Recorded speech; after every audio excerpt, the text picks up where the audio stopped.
คนถือว่าคลิปนี้ก็เป็นข่าวใหญ่ของคนอยู่ที่สหรัฐอเมริกาที่จะได้ยิ้มไปตามๆกันเนาะหลายๆคนก็อาจจะได้ยินข่าวจากหลายๆช่องทางบ่ว่าจะเป็นช่องทาง YouTube Facebook หรือว่าเป็นได้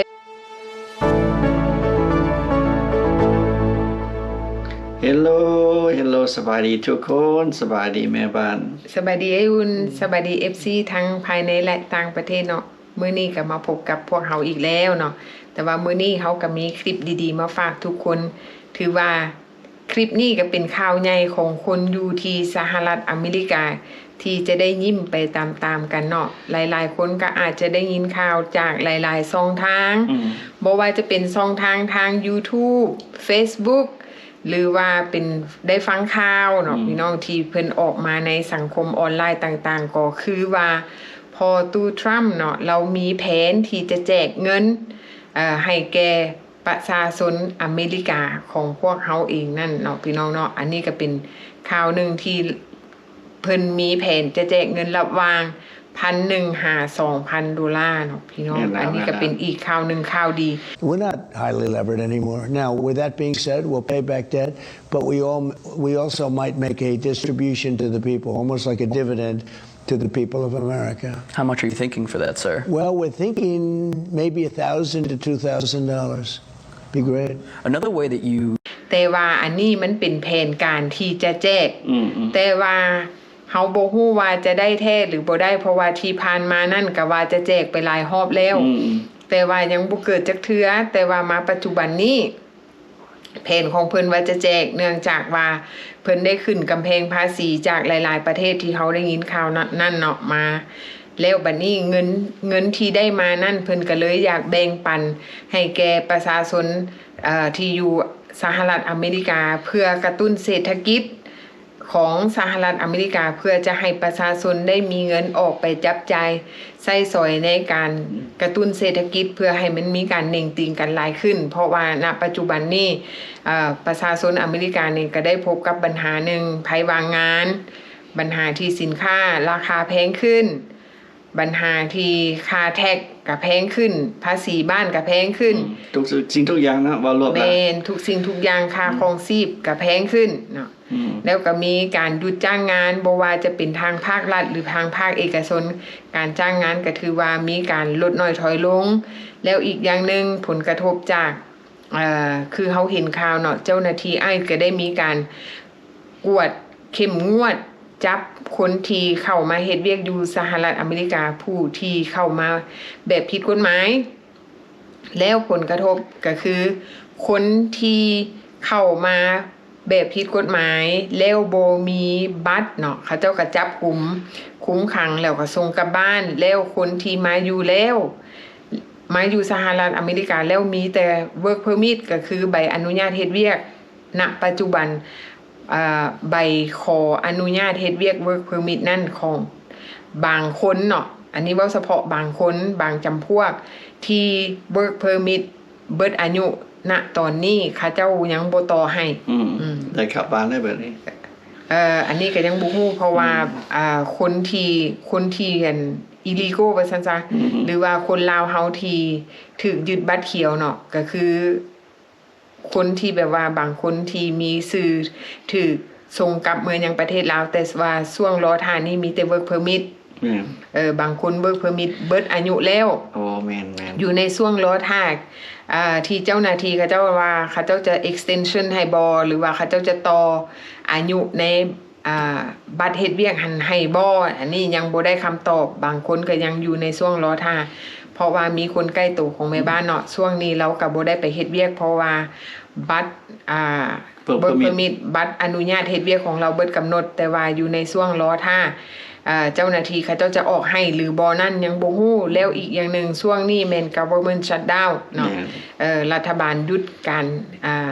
เฮ็ดเวียกชั่วคราวแต่บ่ฮู้ว่าการหยุดการเฮ็ดเวียกชั่วคราวนั้นมันจะมีผลกระทบด้านใดๆอันนี้เฮาก็บ่สามารถฮู้ได้เฮาก็บ่ได้ติดตามข่าวอันนี้ก็เป็นผลกระทบอีกอย่างนึงแต่ว่าหลายๆคนก็ ยิ้มแล้วเนาะว่าโอ้วางแผนไว้ล่วงหน้า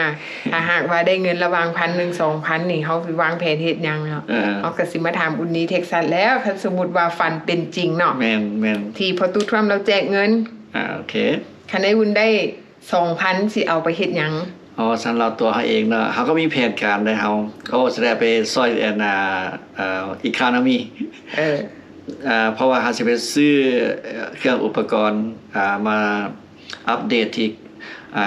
เป็นกล้องบอกเป็นคอมพิวเตอร์บอกเป็นที่มาเฮ็ดเวียกที่ออกจาก YouTube ให้พี่น้องเบิ่ง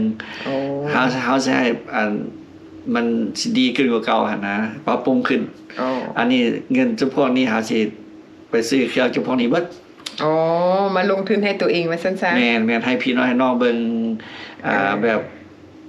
บว่าใครขึ้นแบบดีขึ้นทุกสิ่งทุกอย่างว่าทุกสิ่งทุกอย่างกันneedต้องการอัปเกรดเนาะคอมพิวเตอร์เขาทราบบ่กล้องเขาทราบบ่ทุกสิ่งทุกอย่างมันเก่าเขาก็ต้องได้อัปเดตว่าซั่นๆเนาะแม่นวันนี้เด้สำหรับแม่บ้านเด้สำหรับแม่บ้านบอกว่าคันสมมุติว่าแม่บ้านได้เงินมา 2,000 แม่บ้านก็บ่มีหยังเนาะก็สิแม่นฝากไปให้พอแล้วเนาะเพราะว่าเพิ่นต้องการความช่วยเหลือเนาะแม่บ้านเองก็มีภาระเนาะพี่น้องภาระก็คือยังช่วยเหลือพาพ่อไปหาหมอเนาะหมอมาบำบัดนี่ก็ยังเพิ่นก็ยังเฮ็ดปกติตามแต่ละมื้อเนาะชั่วโมงนึง 500,000เท่าใด$525ชั่วโมงนึงแม่นชั่วโมงนึง$25เนาะก็ถือว่าเป็นสำหรับอยู่แล้วค่าใช้จ่ายที่สูงยังค่ายายังค่าหมอยังค่าไดเปอร์ยังค่ามาเบิ่งแยกซอยอีกแม่นยังค่าพยาบาลอีกหลายๆค่าเนาะพี่น้องเนาะ 2,000 นี่คันสมมุติได้ 2,000 นี่บ่ได้กลุ่มหอจากเดือนได้นี่เดือนเดียวอย่างน้อยมันก็ยังแบ่งเบาภาระเฮาไปเนาะเนาะเพราะว่าคำว่าเสาหลักของครอบครัวนี่มันก็เสานี่มันก็ต้องแน่นเนาะพี่น้องเนาะรักก็ต้องรักให้มันเที่ยงเนาะคือแม่บ้านก็มีภาระเนาะพี่น้องเห็นว่าแวะๆจังซี่ก็ภาระหลายอยู่เนาะพี่น้องเนาะทางบอกแล้วนี่นางเฮ็ดโอเวอร์ไทม์อีกได้นี่แม่เนาะแม่บ้านก็เฮ็ดการ6มื้อคือเก่าสู้ๆเนาะแล้วถามพี่น้องอยู่ทางบ้านเด้เนาะบ่อยากฮู้เนาะ FC เด้พี่น้องเฮาเด้เนาะพี่น้องลาวเฮาเด้เนาะพี่น้องที่อยู่สหรัฐอเมริกาถ้าหากว่าแต่ละคนนี่ได้เงินไป 2,000 นี่สิเอาไปเฮ็ดหยังแดเนาะโอ้ยซื้อปียนต์เมืองลาวเนาะพี่น้องเนาะไปเที่ยวอย่างน้อยนี่ก็ได้ส่วนหนึ่งที่มาซอยปียนต์เนาะค่าใช้จ่ายบ่แม่นไผบ่เห็นยังบ่ได้ยามลาวก็สวยโอกาสได้แบบนี้แม่นเนาะอันนี้ก็แนะนำเนาะถ้าหากว่าผู้ใดไปซื้อปียนต์เนาะอย่าสู้ไปคือเฮาไปจองปียนต์เนาะถ้าหากว่าเฮาจองออกระหว่างศุกร์เสาร์อาทิตย์แล้วกับวันอาทิตย์หรือ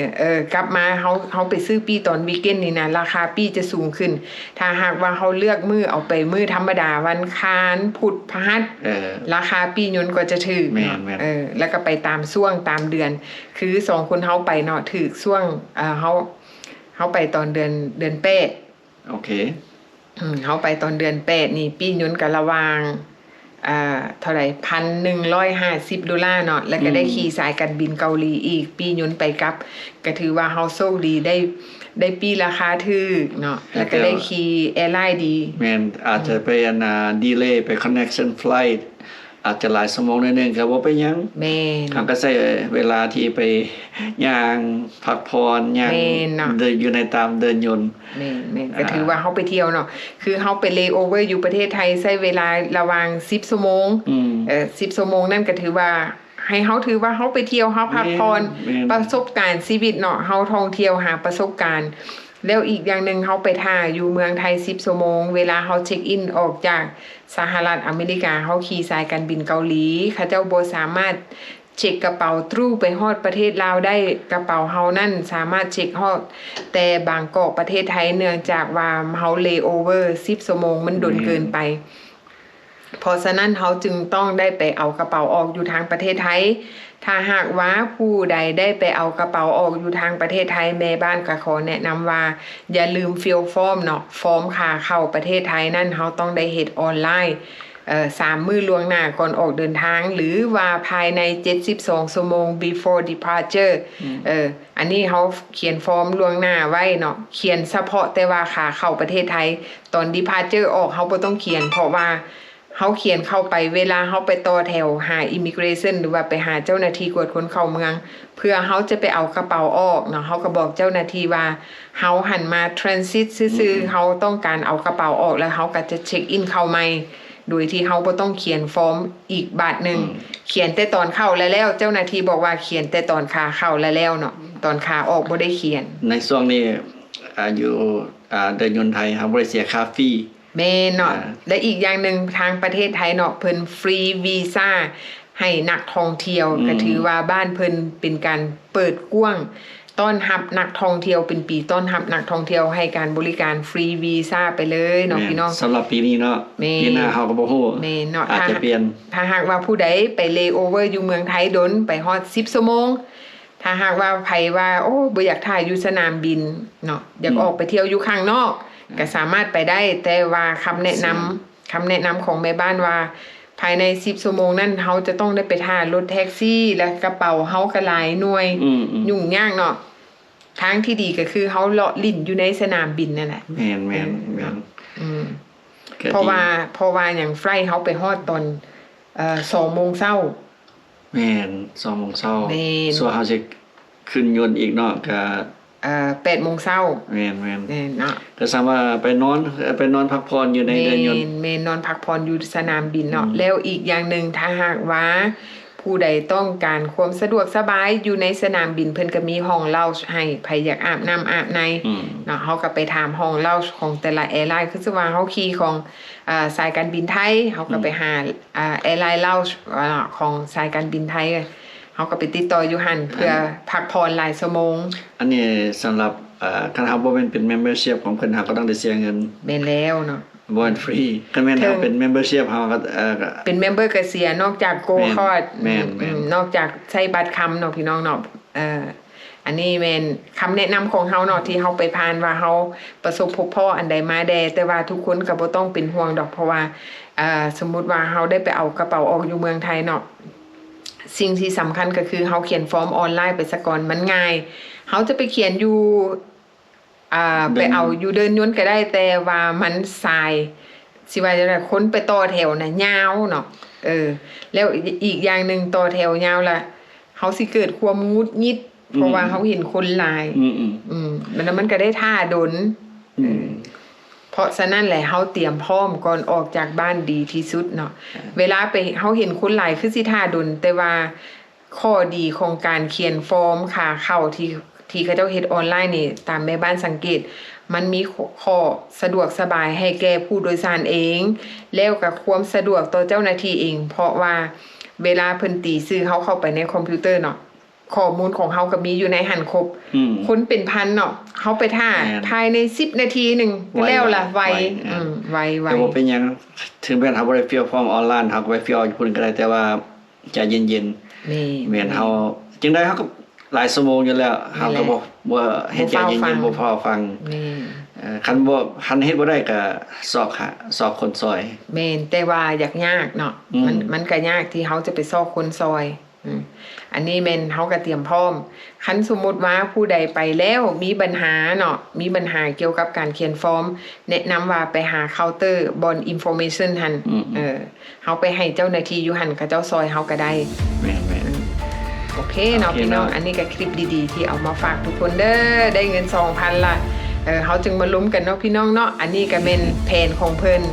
แม่น